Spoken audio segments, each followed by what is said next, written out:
Bonjour. Comment se déroule un bilan énergétique? Nous avons vu dans une précédente vidéo qu'un individu en bonne santé physique et mentale est centré corps, âme, esprit.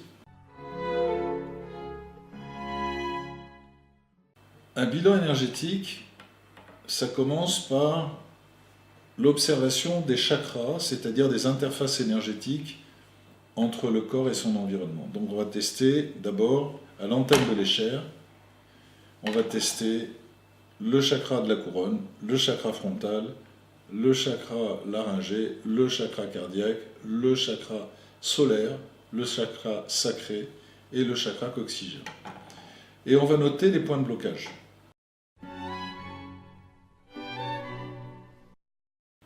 Ensuite, on va tester les ganglions lymphatiques, ceux qui se trouvent sous les aisselles, la citerne de Pecquet, les ganglions inguinaux, pour se renseigner et de savoir si l'élimination lymphatique se fait bien, si le système lymphatique fonctionne. Après avoir noté les blocages éventuels, la question va être d'y remédier, et notamment en examinant d'abord si l'énergie circule bien sur les 12 paires de méridiens énergétiques qui aboutissent à l'extrémité des doigts des mains et à l'extrémité des doigts des pieds. On parle en médecine chinoise des points Ting. Donc, en vérifiant si l'énergie arrive bien au bout de chaque méridien, plus le vaisseau conception qui passe au centre, à l'avant du corps, et le vaisseau gouverneur qui passe au-dessus de la tête et qui rejoint le périnée, on va vérifier quels sont les méridiens sur lesquels on va devoir travailler.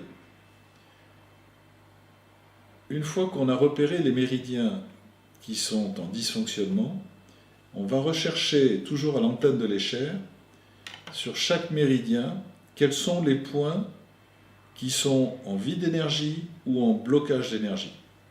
Et à ce moment-là, toujours à l'antenne de l'échelle, on va agir en émission d'énergie sur ces points selon 4 longueurs d'onde, 4 longueurs d'antenne.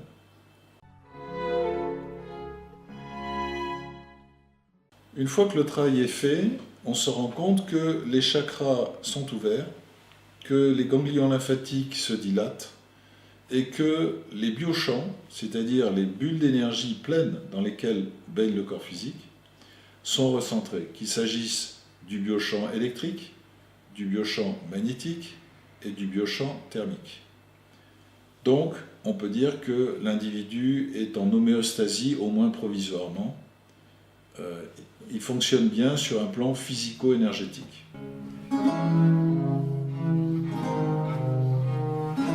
Le but du bioénergéticien, c'est de permettre à un individu recentré de rester centré.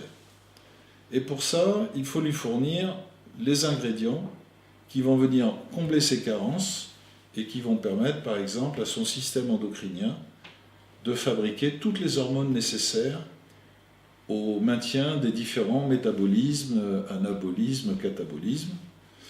Or, ceci peut se faire de deux façons.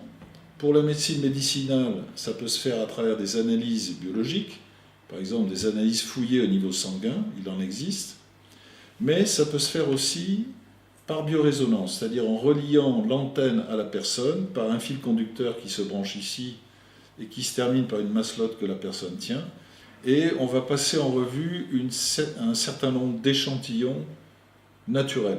On ne peut pas parler à proprement parler de médicaments, il s'agit plutôt de produits naturels, notamment des minéraux, des oligo-éléments et éventuellement des plantes. Et à chaque fois que le signal émis par un échantillon entre en résonance avec le corps physico-énergétique de la personne, l'antenne plonge, et nous savons que les deux s'attirent et donc que la personne a besoin de cet ingrédient.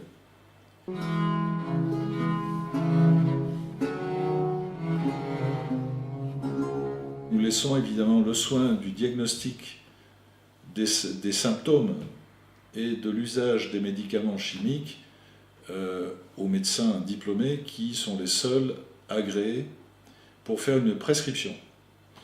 Nous-mêmes, bioénergéticiens, nous procédons à ce qu'on appelle des bilans énergétiques et qui viennent dans le prolongement du soin médical pour parachever l'équilibre global d'un individu.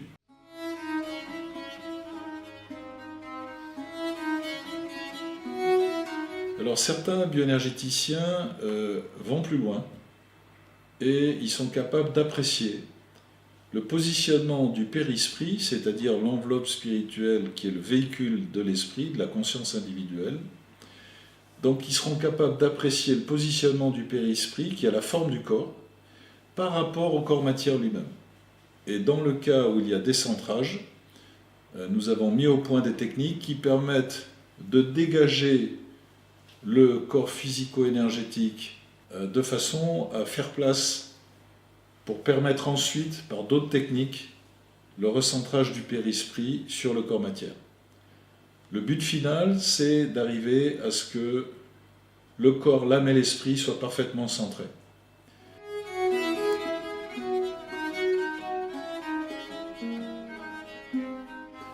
Une fois que ce travail est réalisé, il faut nettoyer éventuellement les biochamps, des éventuels kystes énergétiques ou des empreintes géobiologiques qui peuvent l'avoir marqué. Donc il y a cette question de nettoyage spirituel, de nettoyage des empreintes également, qui peut se faire par chromothérapie, c'est-à-dire l'usage de filtres colorés, mais également avec des diapasons.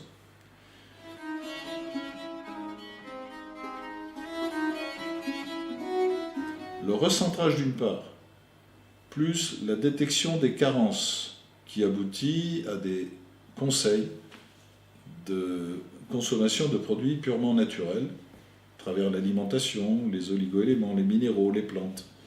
Tout ça, ça permet à l'individu de rester centré. Encore faut-il que son lit soit placé en zone favorable à la vie, et non pas sur un croisement de cours d'eau ou de faille. C'est la raison pour laquelle, avant de procéder à un bilan énergétique par la bioénergétique, il est préférable de s'assurer que les soins vont être durables parce que la personne de retour chez elle va dormir dans un lieu sain. Donc, il est préférable, dans l'ordre, de procéder à une expertise géologique avant de procéder au nettoyage et au recentrage des biochamps et du périsprit. Merci pour votre attention.